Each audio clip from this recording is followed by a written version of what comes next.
इससे पहले बेटा हमने आपको जो है बृहद दूरियों के मापन ये टॉपिक हमने पढ़ाया था आपको। अब आप देखिए अति सूक्ष्म दूरियों का मापन। पहले तो हमने बड़ी दूरियों के मापन के लिए आपको बताया था कि बड़ी दूरियों का मापन किस प्रकार किया जा सकता है, उससे हम क्या निकालते हैं, तो वो हमने एक्सपेरिमेंट भी आपको एक तरीके से बता दिया था। अब हम अति सूक्ष्म दूरियों का मापन किस प्रकार करेंगे, छोटी दूरियों को कैसे मापेंगे। तो छोटी दूरियों को मापने के लिए हम क्या करते हैं, देखिए नंबर एक पहला पॉइंट हमने लिया है कि अणु का आकार या अणु का हमें व्यास निकालना है। ठीक है, अणु तो आप जानते ही हैं। ठीक है, सबसे छोटा परमाणु, परमाणु से मिलकर के अणु बनता है, अणु से मिलकर के पदार्थ बनता है। तो हमें अणु का आकार निकालना, तो अणु का आकार हम कैसे निकालेंगे या अणु का व्यास हम कैसे निकालेंगे। तो अणु का व्यास कितना होता है, 10⁻⁸ मीटर से लेके 10⁻⁻10 मीटर। जैसी सूक्ष्म दूरियों के मापन के लिए हम इलेक्ट्रॉन सूक्ष्मदर्शी का प्रयोग करते हैं। तो अणु का जो आकार है, अणु का जो व्यास है वो 10⁻⁸ मीटर से लेके 10⁻⁻10 मीटर या 1 एंगस्ट्रॉम की कोटि का होता है। ठीक है, तो हम अणु का व्यास 10⁻⁸ मीटर से 10⁻⁻10 मीटर जैसी सूक्ष्म दूरियों के मापन के लिए किसका उपयोग करते हैं, इलेक्ट्रॉन सूक्ष्मदर्शी का उपयोग करते हैं। एक तो सूक्ष्मदर्शी होती है, ठीक है, और एक यौगिक सूक्ष्मदर्शी होती है और एक होती है इलेक्ट्रॉन सूक्ष्मदर्शी। ठीक है, तो एक सरल सूक्ष्मदर्शी, ठीक है, सरल सूक्ष्मदर्शी आप 12वीं क्लास में जाके पढ़ोगे, और एक होती है कंपाउंड माइक्रोस्कोप, ठीक है, यौगिक सूक्ष्मदर्शी, और तीसरी होती है इलेक्ट्रॉन सूक्ष्मदर्शी।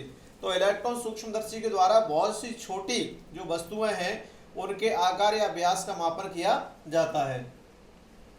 अब हम कैसे करते हैं, देखिए अगर हम वैसे निकालना चाहें, इलेक्ट्रॉन सूक्ष्मदर्शी का उपयोग नहीं करें और साधारण रूप से यदि हम किसी चीज का आकार या व्यास निकालना चाहें तो वो हम कैसे निकालेंगे। देखिए सबसे पहले हम एक अणु लेते हैं, एक अणु लेते हैं और उस अणु किसका लेते हैं, ओलिक अम्ल का, ओलिक एसिड, ये मैंने लिखा है यहाँ पर ओलिक एसिड, ओलिक एसिड का एक अणु लेते हैं। ठीक है ना, मैंने लिखा कि ओलिक अम्ल के अणु का आकार ज्ञात करने के लिए सबसे पहले हमने किसका अणु लिया है, ओलिक अम्ल का अणु लिया है। अगर वैसे इलेक्ट्रॉन सूक्ष्मदर्शी द्वारा तो डायरेक्ट हम पता कर लेंगे कि इसका व्यास कितना है। अगर अपने पास इलेक्ट्रॉन सूक्ष्मदर्शी नहीं है तो हम एक्सपेरिमेंट के थ्रू हम कैसे पता करेंगे कि इस अणु का व्यास इतना है। तो हम सबसे पहले हम ओलिक अम्ल लेते हैं और ओलिक अम्ल के अणु का हमें आकार ज्ञात करना है, व्यास ज्ञात करना है। तो हम क्या करते हैं कि ओलिक अम्ल के अणु का आकार ज्ञात करने के लिए सबसे पहले 1 सेंटीमीटर क्यूब, 1 घन सेंटीमीटर ओलिक अम्ल को, 1 घन सेंटीमीटर ओलिक अम्ल को, मतलब ओलिक अम्ल का आयतन कितना लेंगे, 1 घन सेंटीमीटर। तो घन सेंटीमीटर में आयतन होता है हमेशा या घन मीटर में होता है, तो लेकिन हमने यहाँ पर लिया है 1 घन सेंटीमीटर। ओलिक अम्ल को एल्कोहल में घोलकर 20 सेंटीमीटर क्यूब घोल बनाते हैं। तो हमने क्या लिया, ओलिक अम्ल के अणु का आकार ज्ञात करने के लिए क्या लिया कि सबसे पहले हमने 1 सेंटीमीटर क्यूब ओलिक अम्ल लिया और उसको एल्कोहल में घोल दिया। और एल्कोहल, एल्कोहल मतलब जानते हैं C2H5OH, एल्कोहल में घोलकर उसका हमने आयतन कितना बना दिया, 20 सेंटीमीटर क्यूब। तो मैं दोबारा रिपीट कर रहा हूँ, हमने ओलिक अम्ल का अणु का व्यास या आकार ज्ञात करने के लिए क्या लिया कि ओलिक अम्ल लिया और उसका आयतन कितना लिया, 1 घन सेंटीमीटर क्यूब लेकर के उसको एल्कोहल में घोलकर और उसका आयतन कितना बना दिया, 20 घन सेंटीमीटर। ये 20 घन सेंटीमीटर घोल बनाते हैं। अब 20 घन सेंटीमीटर घोल बन गया, किसका बन गया, ओलिक अम्ल का प्लस C2H5OH का, एल्कोहल का। ठीक है, इस घोल का 1 सेंटीमीटर क्यूब लेकर पुनः एल्कोहल में 20 सेंटीमीटर क्यूब घोल बनाते हैं। एक बार हमने घोल बना लिया, फिर दोबारा घोल बनाते हैं उसका। फिर हमने इसमें से क्या लिया, ये जो घोल बन गया है, किसका घोल बना है, C2H5OH प्लस ओलिक अम्ल, दोनों का जब घोल बन गया तो इसमें से हम कितना लेंगे, अब घोल में से लेंगे। अब तो एक इस घोल का 1 सेंटीमीटर क्यूब लेकर पुनः एल्कोहल में 20 सेंटीमीटर क्यूब घोल बनाते हैं। दोबारा से हम कितना बना लेते हैं, 20 घन सेंटीमीटर एल्कोहल का घोल बनाते हैं। एक बार हमने क्या लिया, ओलिक अम्ल, फिर हमने उसमें C2H5OH का कितना घोल बना लिया, 20 घन सेंटीमीटर क्यूब। अब फिर जो घोल बन गया उसमें से 1 घन सेंटीमीटर फिर लेकर के फिर हमें एल्कोहल के साथ में 20 घन सेंटीमीटर आयतन और बनाते हैं उसका। इस घोल की सांद्रता, अब सांद्रता कितनी आ गई यहाँ से, 1/20 गुणा 20 मतलब 1/400 घन सेंटीमीटर ओलिक अम्ल प्रति घन सेंटीमीटर घोल है।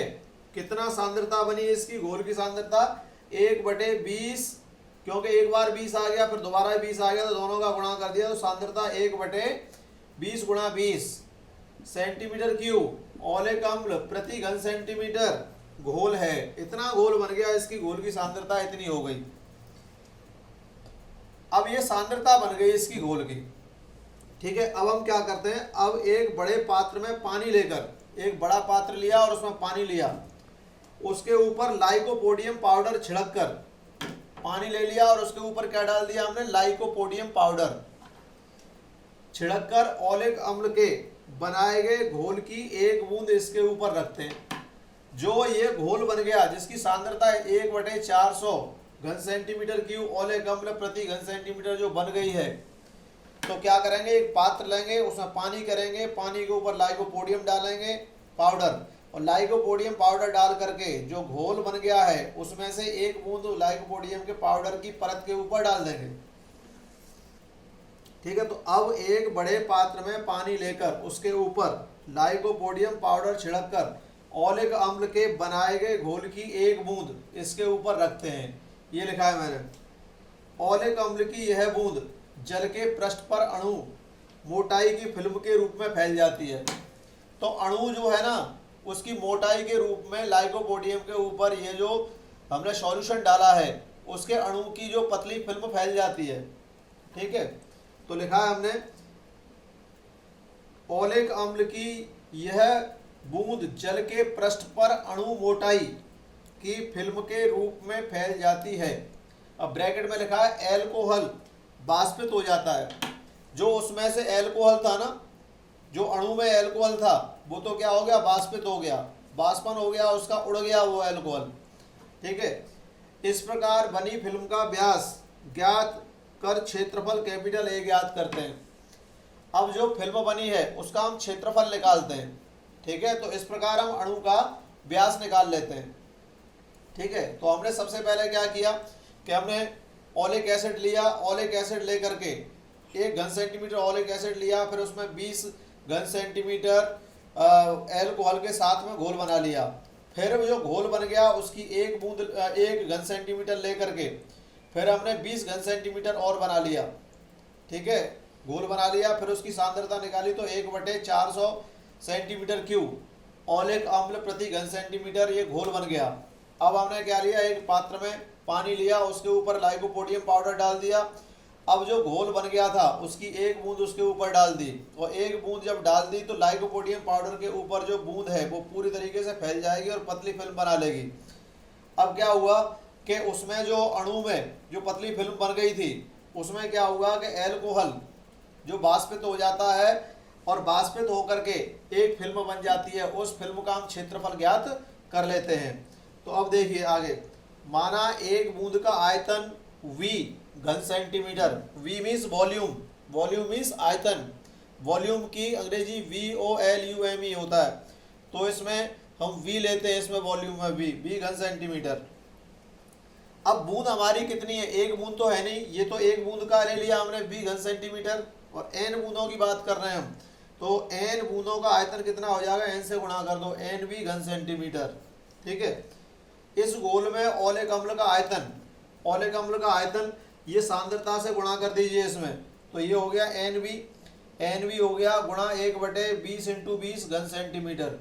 तो ये क्या आ गया, इस घोल में ओलिक अम्ल का आयतन ये आ गया, ठीक है। एक बूंद का आयतन V घन सेंटीमीटर, n बूंदों का कितना हो गया, NV घन सेंटीमीटर। इस घोल में ओलिक अम्ल का आयतन, तो ओलिक अम्ल की जो सांद्रता है वो 1/20 × 20 घन सेंटीमीटर है, उसको NV से गुणा कर दिया, ठीक है।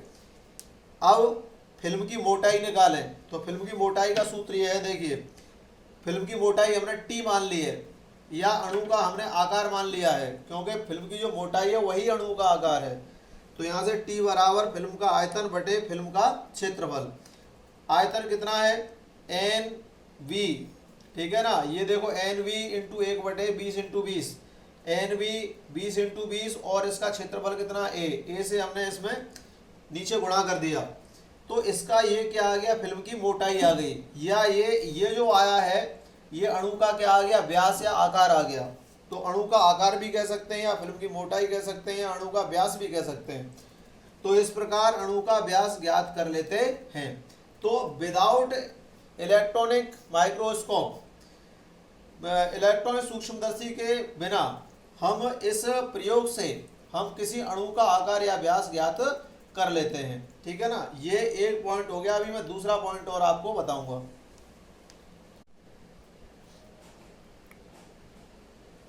देखिए बेटा, दूसरा पॉइंट है ये, आवागाद्रो परिकल्पना के द्वारा परमाणविक त्रिज्या का आकलन या ज्ञात करना।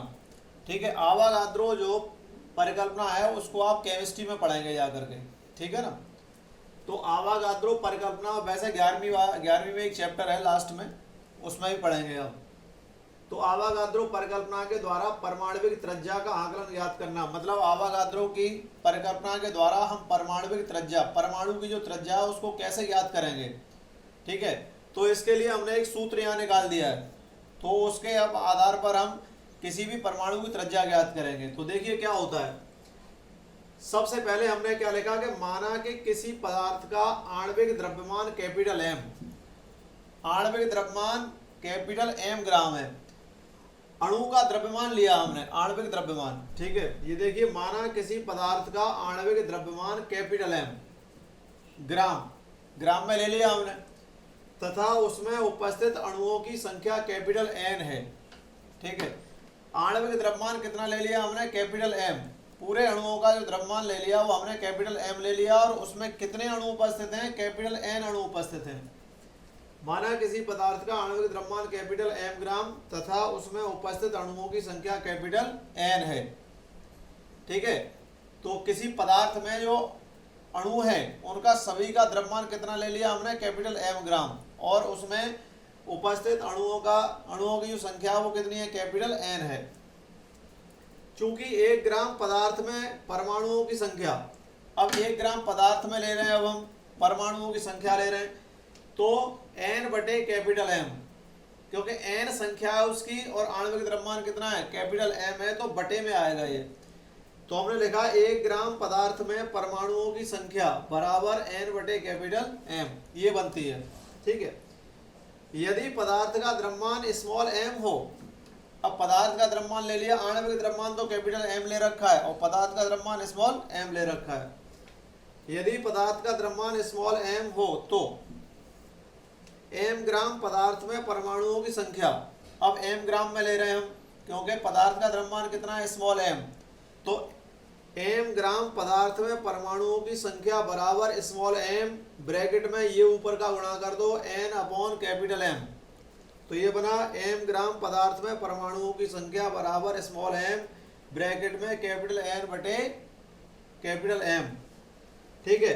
एक परमाणु द्वारा घेरा गया आयतन, एक परमाणु कितना आयतन घेरता है, अर्थात परमाणु का आयतन कितना होता है, कि परमाणु की आकार कैसी है, आकृति कैसी है, गोलाकार है, तो आयतन कितना हो जाएगा, 4/3 पाई आर क्यूब। जैसे गोले का आयतन होता है ना, उसी तरीके से परमाणु का आयतन लेते हैं, तो परमाणु का आयतन कितना हो गया, 4/3 पाई आर क्यूब, जहां स्मॉल आर परमाणु की क्या मानी है, त्रिज्या मानी गई है, ठीक है ना। दोबारा रिपीट कर देंगे एक बार।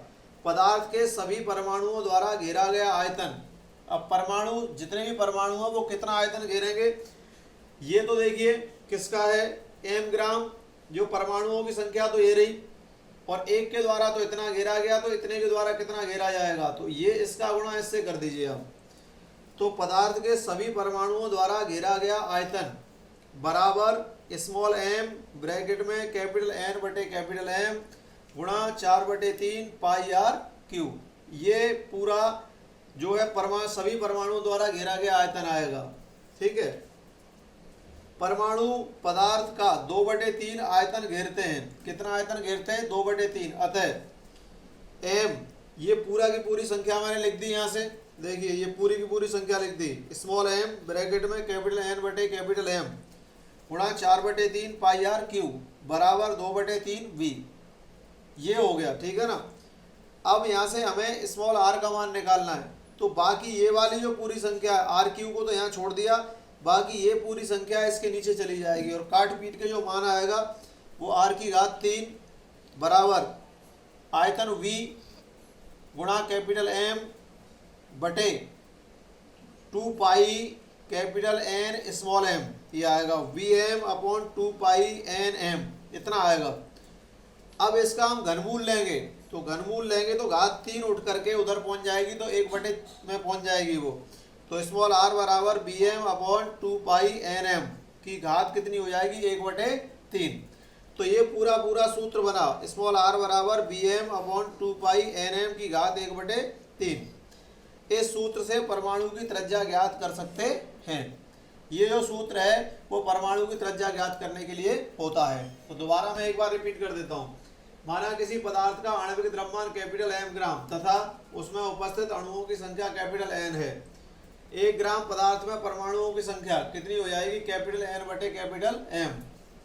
यदि पदार्थ का द्रव्यमान स्मॉल एम हो तो स्मॉल एम का इससे गुणा कर दीजिए। स्मॉल एम ग्राम पदार्थ में परमाणुओं की संख्या बराबर स्मॉल एम ब्रैकेट में कैपिटल एन बटे कैपिटल एम।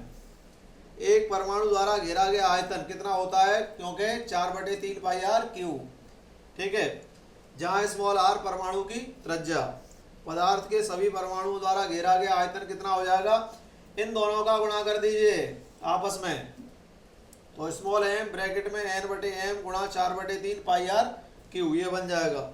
परमाणु पदार्थ का 2/3 आयतन घेरते हैं, ठीक है, अतः स्मॉल एम ब्रैकेट में एन बटे M into 4/3 pi R Q बराबर 2/3 इंटू बी, क्योंकि कितना आयतन घेरते हैं 2/3 आयतन, तो आयतन को बी से रिप्रेजेंट कर दिया, 2/3 ये लगा दिया। अब हमने आर क्यू यहाँ रखा, बाकी इतनी जो संख्या है ये वाली संख्या हमने 2/3 के पास भेज दी और काट पीटने के बाद जो मान आया वो आर की घात 3 बराबर B M upon 2 pi N M, ये आया। अब इसका हमने घनमूल ले लिया, तो आर बराबर ब्रैकेट में आ गया B M upon 2 pi N M की घात कितनी हो गई 1/3। तो ये पूरा पूरा सूत्र निकल के आता है। इस सूत्र की सहायता से हम किसी भी परमाणु की त्रिज्या को ज्ञात कर सकते हैं। तो हमने यहाँ लिख दिया, इस सूत्र से परमाणु की त्रिज्या ज्ञात कर सकते हैं, ठीक है। हमें इस तरीके से फॉर्मूले बनाने हैं, तो ये एक डेरिवेशन टाइप हो गया फॉर्मूला। तो इस सूत्र से हम क्या करते हैं, परमाणु की त्रिज्या को ज्ञात कर सकते हैं।